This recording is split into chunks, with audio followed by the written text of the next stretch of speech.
If you needed any more reasons to believe in the future of electric vehicles and the role that lithium is going to play in this massive paradigm, unstoppable shift, then consider the following. One, the automotive industry is expected to invest $500 billion in the transition to electric vehicles by 2030.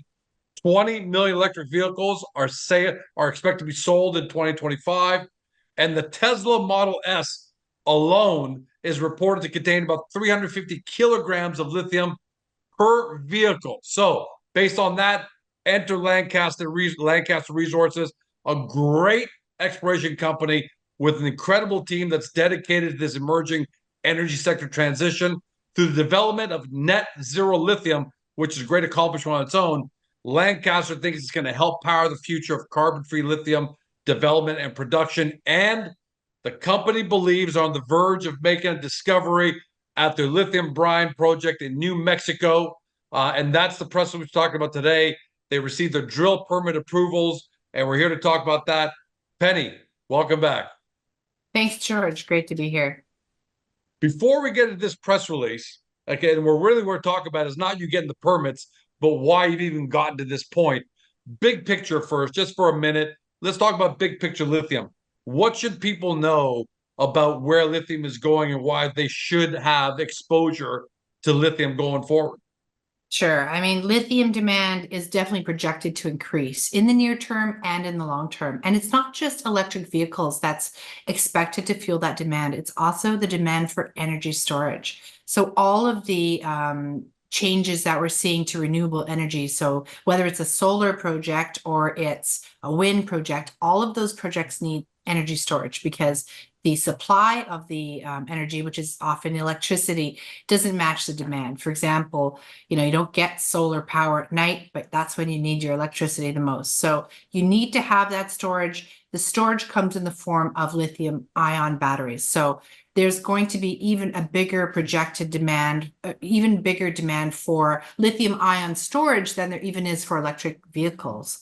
And in addition to that, you see this growing demand through AI. So AI, as you know, requires huge computational power. So the data centers that power AI's computational demands, they need energy storage as well. And their energy storage is in the form of lithium batteries. So we're going to see an increased demand for lithium as all of these sort of major changes that are happening in the world continue on. And I love the fact that you bring up the AI aspect, something people were even considering a year ago. But I can tell you, the Agoracom, we're using AI 1,000 times more than we're using it a year ago. So if that's just little old Agoracom, imagine what's going on in the rest of the world and the demand that's going to create for energy and why we need lithium. So wanted to talk about that big picture. It's perfect. I love the way you summarized all that because people at home are probably wondering why lithium, why Lancaster. So now that we got the why lithium out of the way, you've got a couple of great projects, but today we're going to focus on your Alkali Flat Lithium Brine Project, which is in New Mexico. What work? So you've got the permits for drilling, right? But there's a reason you got those. You've done work before this stage. What work have you guys done to bring it to this stage, and why you're actually going for it?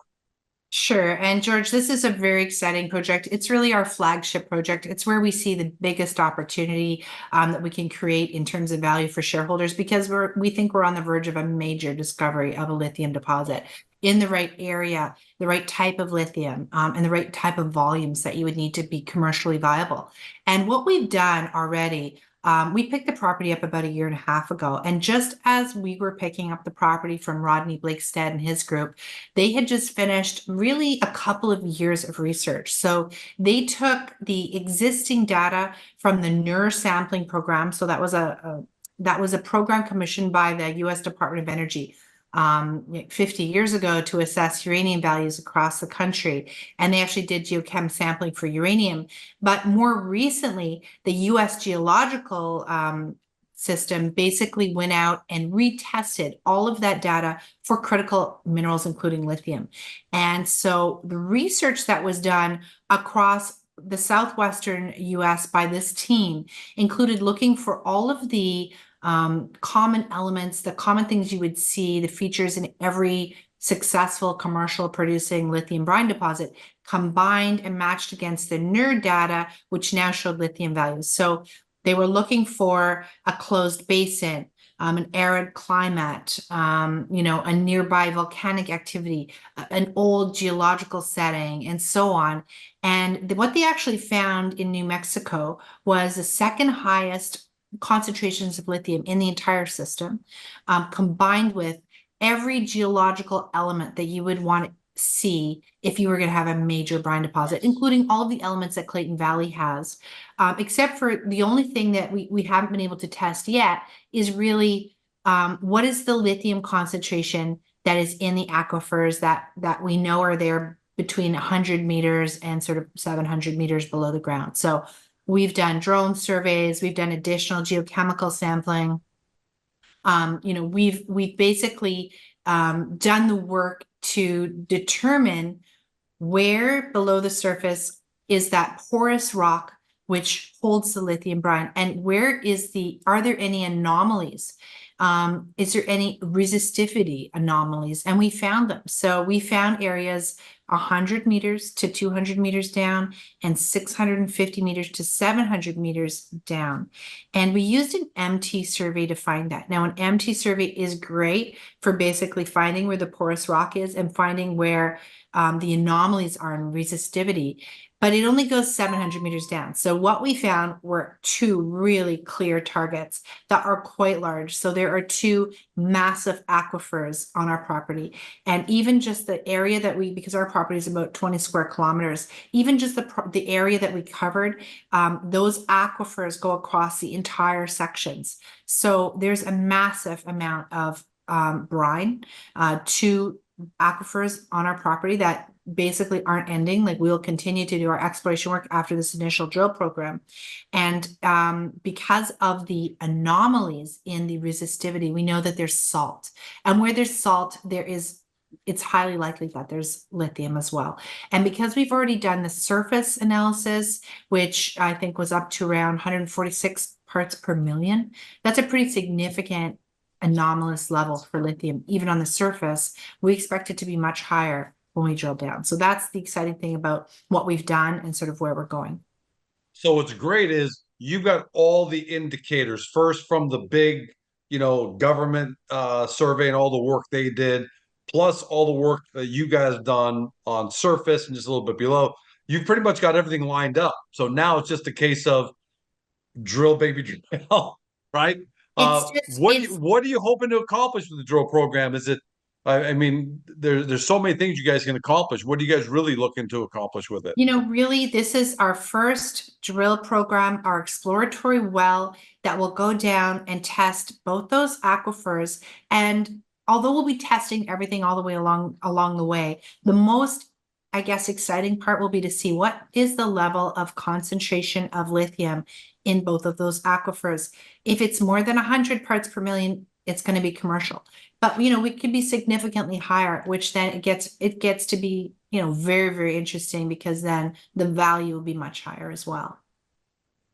And most of the time, companies, Georgecom Lithium, Georgecom Resources, you need multiple and multiple drilling programs in order to really figure out what you got, the depth, the size, the grade, all that. But you guys are pretty confident, or at least I want to say you have a lot of reason to believe that you're on the verge of making this discovery on this maiden drill program. You think you're going to get a lot of the data you need to delineate a resource just from this maiden program? That's pretty incredible. I don't think I've ever heard of that before, actually. It's the type of deposit. I mean, we're not looking for a hard rock deposit. We are not looking for a clay deposit. There might be one there, but that doesn't interest us. It's much easier to define a lithium brine resource, because we know where the liquid is, or we know where the porous rock is, and then we just have to measure the concentration of lithium, multiply that by the volume we already know we have, and theoretically we have a resource. And we've talked already to several groups about, would you be able to give us that resource estimate? And so, of course, it's dependent on our results, but that will be, the next catalyst that we'll be looking to achieve is it a resource estimate. And so that's pretty exciting that we would potentially be able to do that a lot faster than if we were trying to define a hard rock resource, even in lithium. But traditionally people are expecting a lot of drilling to happen.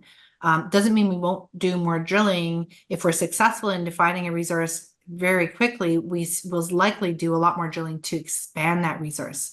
And as I said before, those aquifers are going, they're not stopping on all sides of the area that we tested. That was just an eighth of our property that we tested. So this could be basically a massive area, it could be a massive deposit. If you don't mind, I'm glad you touched on it.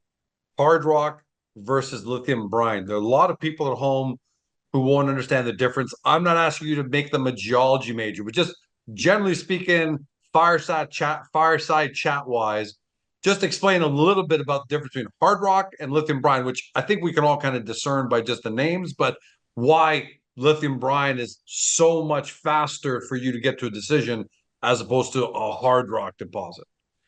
Yeah, I mean, with lithium brine, it's in a brine that is hosted in a porous rock and aquifer. So once you kind of reach that with your first drill hole, that same drill hole that's your discovery well could actually become a production well, because ultimately, if you get into production, you just have to pump that, I call it water. Brine is essentially a salty water that you pump up. And then when it comes to the surface, if you know something about, what they've done in the salars in South America, is a lot of times in the history of sort of production of lithium, they would just let that lithium sit on the surface. It's so easy. You just let it sit there and evaporate over 7 years, and then you have, your end product. But there's been a lot of technology development because that sort of situation isn't really feasible. I mean, it was used in Clayton Valley, but it's not really economically friendly because you potentially suck up the water from, all the neighbors who I have want to do wells. that now. And you want something that's a lot faster than just sitting there and waiting for the sun to evaporate the water in 7 years. So the technologies that have been developed is called direct lithium extraction. And these technologies now are basically they're at that commercial viability stage where they've done their bench scale models. There's been some that have done commercial level testing, and it's incredibly economically feasible. It makes so much more sense from an environmental perspective as well, because if you can imagine the amount of energy you need to take lithium out of hard rock or take lithium out of clay, you're blasting out elements that are attached to other elements. But to get lithium out of a brine is really simple. You can use these ions that attach to the lithium as you pump the water out. They attach to the lithium, and then the water without the lithium goes kind of back down into the aquifer. So there's minimal damage to the environment. And it's a very simple extraction process. So you're left with the lithium and, various other chemicals. There's been a lot of development on DLE technology by a great number of companies. And what's cool about that too is each technology is better suited for a certain type of chemical composition in the brine. So as we're doing our testing, we'll be finding out more information about what is the exact chemical composition of the brine that we have. And then we'll do a follow-up with the various DLE companies we've been talking to and say, hey, like, we have low magnesium. Does this work for your DLE technology? Or, do a test with ours and give us an economic evaluation of what this will result in. So I think for car companies, the whole reason people are buying EVs is because they want to be more efficient and save money for gas. But for a lot of people, what's driving this decision is a desire to create less chaos in the environment. Like, they want to be carbon friendly. So it makes a lot of sense for car companies to source their lithium for their lithium ion batteries from a company that has like a very little impact on the environment. And so when we talk about net zero production of lithium, we're talking about using DLE combined with something like solar or geothermal power, both of which are available in New Mexico in our location. We're very close to a known geothermal source that's operating, and we're close to numerous solar sources, and we're in talks with one of them about providing us with solar power for our lithium production facility. Should we be successful? And by the way, I've heard, so it's so great that you mentioned that. I've heard that companies are going to be audited, during their whole carbon credit, the NU, let's say the auto manufacturer, they're going to be audited not just for, hey, do you have a lithium ion battery? Okay, great, check. Now it's, where'd you get it from? How much environmental damage was created from that in order to get it for you? Because if Georgecom Lithium has to create all this environmental damage, suck out all this water, cause problems with water in order to deliver the lithium, then they're no good to the car company, Yeah. to the end user. So the way you guys have got it set up is net zero or as close to it, or maybe just net zero, which is a huge advantage when you're looking to sign offtake agreements. So what does that look like? I know we might be talking a little bit early, but at the same time, given what you're saying in your press releases and that you think you might be on the verge of a discovery during your main drill program, I'm assuming end users, auto manufacturers, definitely have you on their radar because that's their job to look out for companies like you. You know, would you expect to potentially enter into an offtake agreement to sell lithium? Oh yeah, I mean, there's going to be a shortage of lithium in the next within the next 10 years, and the car companies are being very proactive, and we've already started conversations with some of them. I mean, of course, they say like, Wow. let us know what your first drill results are, but there's definitely conversations starting now, and you'll see announcements from other companies of really big investments from car companies and companies that are exploring for lithium that you know a lot earlier than you would expect. And so we're excited about that potential of entering into an offtake agreement with a major car company or getting a major equity investment as you've seen happen with a couple of different companies. So that's definitely something that could happen. And to be clear, I had no idea that you had even started discussions with car companies before we got on this interview. So that's pretty spectacular. I just figured after you start your drill program, results start coming out, maybe you might get phone calls or expressive interest. But that's really saying something about how much demand there is, right? And I want to speak to that, Penny, in terms of devil's advocate. A lot of people are thinking, well, lithium prices are way down, so the lithium fun is over. But how do you feel, devil's advocate, about it, and how do you respond to that if people ask you, is this a good time to invest in lithium in general, not Lancaster, because we don't want to give out, financial advice, but how do you respond to people who are saying, well, maybe it's not a good time to invest in lithium? Yeah, I mean, a lot of people will say that's the time you do invest. That's the time when you can experience the most capital growth is if you invest at the down cycle, right? So yes, lithium prices are a bit depressed right now. Shares of lithium companies are probably at their low that they've been in a couple years. But we saw how much they increased a couple years ago when the cycle went up. And those people that got into those lithium deals early, they made a lot of money, and assuming they sold at the right time. But right now is definitely a great time to invest in lithium.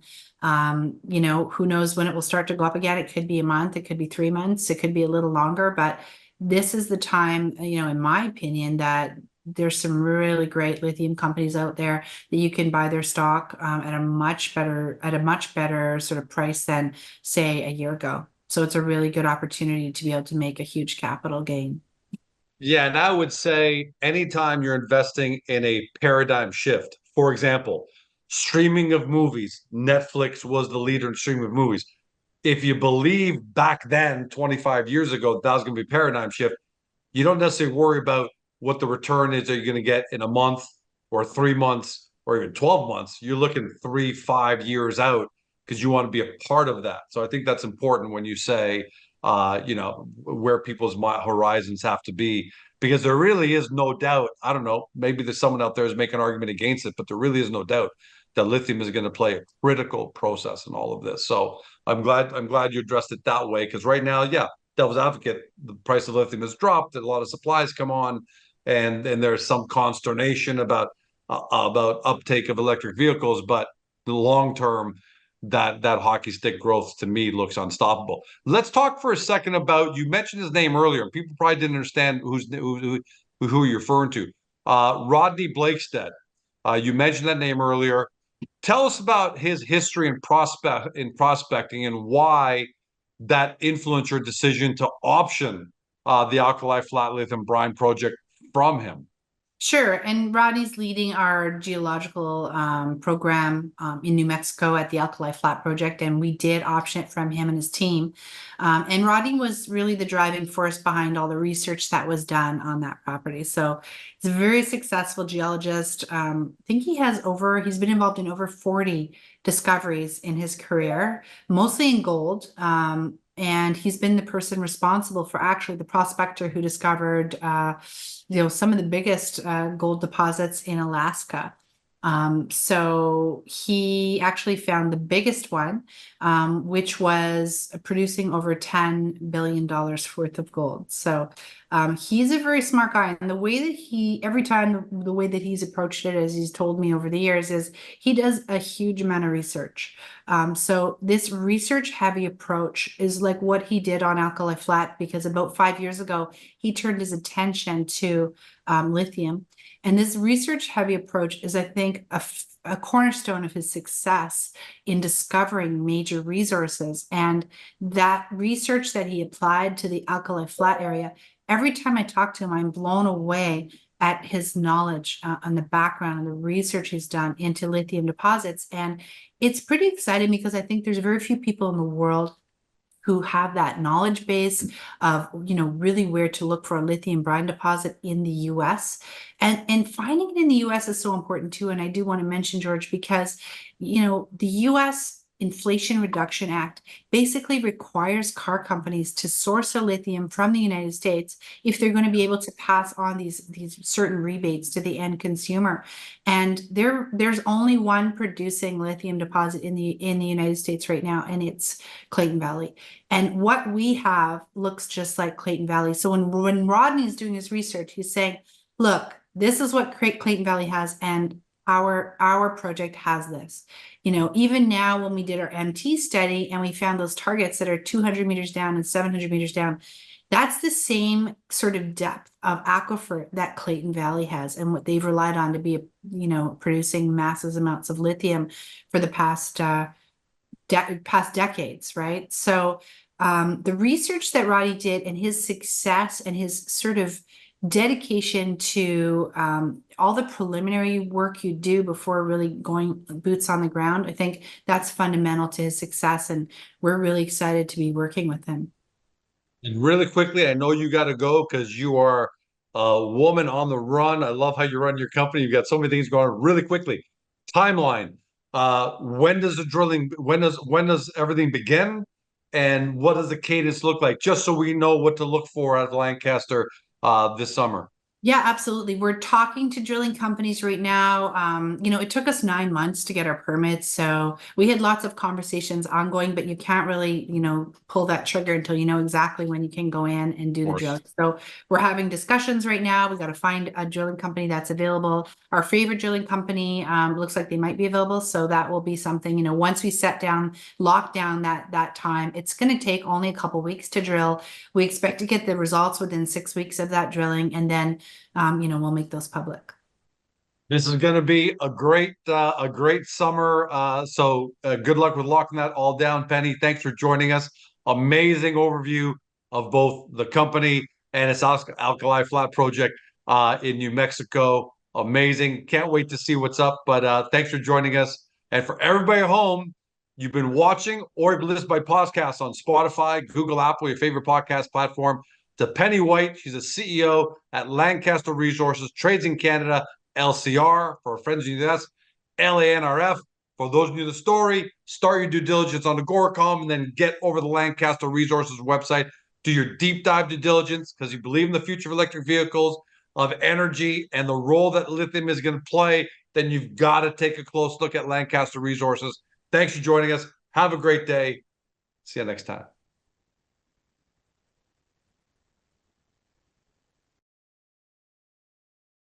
Hey Small Cap fam, I hope you loved this interview because more than a dozen people were involved in its production for the sole purpose of making you happy. If so, can you take a moment to support both our awesome guest company and Agoracom? Your engagement means the world to us. First, if you enjoyed this video, give us a thumbs up by tapping that like button. It's a small gesture that helps this interview reach even more potential investors to discover today's guest. Second, We would love to hear your feedback on this interview, so please leave a comment below. Be sure to keep it clean, but feel free to poke fun at George. If you loved what you heard on today's video and want to dig into our guest company right away, take a look at the links in the description below. And while you're at it, hit that subscribe button and ring the notification bell to never miss another great Agora Comms small cap video. Thank you so much. We couldn't do any of this without you. Make sure to come back soon.